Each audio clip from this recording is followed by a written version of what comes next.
Day 6, 5:14 a.m. Okay, I took a little bit of a walk around the storage yard, and everything seemed to be very quiet, which is good. I just knew I would stumble into someone from the agency, but I didn't. So I came back to the storage unit to read through more of the Fletcher files. It is hard to make much sense of when these journals were written, but according to the last entry I read, Stephen and Jenny have been married for 5 years now. He makes no mention of how many children they have, only that Jenny's illness and his attempt to cure her. Considering he is voicing his suspicions of William's activity and behavior, I can't imagine it won't be much longer before the situation spirals into a horrible ending. I must say at this point, I have almost abandoned my search for Glendale and am trying to pick up where he left off. I don't really think I'm interested in Glendale's location anymore, as this Fletcher and Lotsford story is becoming my only focus. What is the old saying? Once you stop looking for something, you will find it. Maybe that is the way I should have been going about this the whole time. If I find out where Fletcher's experiments were last conducted, I'm sure to find Glendale as well. Anyway, here's a little more of what I found in Fletcher's journals. We're getting pretty close, but something is still wrong. Everything we try keeps failing, and nothing we do to solve it works. I just don't understand how we can continue to make the same mistakes over and over. I've decided to hire a nanny to take care of the children so I can keep William with me in the labs. He is distracted by something, so keeping him here in the labs with me should take care of all that. Besides, I need to keep a closer eye on him.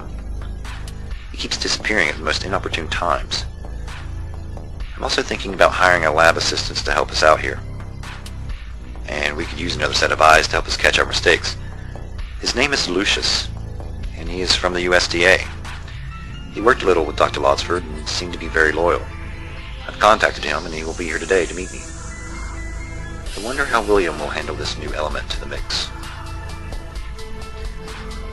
It's almost like Fletcher knows of William's admiration towards him, but I can't be for sure. He's so vague in his statements about William. It's like he's dropping hints every step of the way. But what could he possibly have to gain by keeping William dangling at this point? If he really does know, then he has plans that he's not letting on in his notes. So I keep reading.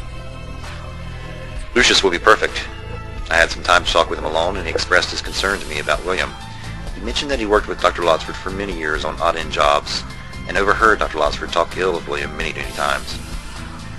I also knew that Dr. Lotsford never really cared for his son much at all, but to hear it come from someone else just makes it that much more a reality. But I still wonder what it is that William's father held against him so strongly to make him dislike William so much. Not that it really matters, I guess. Dr. Lotsford is gone, and I never really had a good relationship with my father either.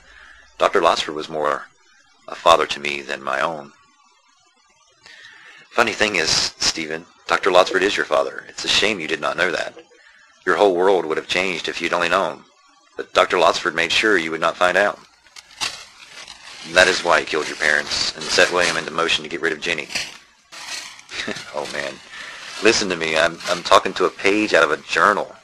I'm starting to lose grasp of reality. I'm getting so consumed by this story that I forget that I am who I am and what I'm doing and where I am. But I can't stop now. I'm getting too close to the answer. I must find out what happens.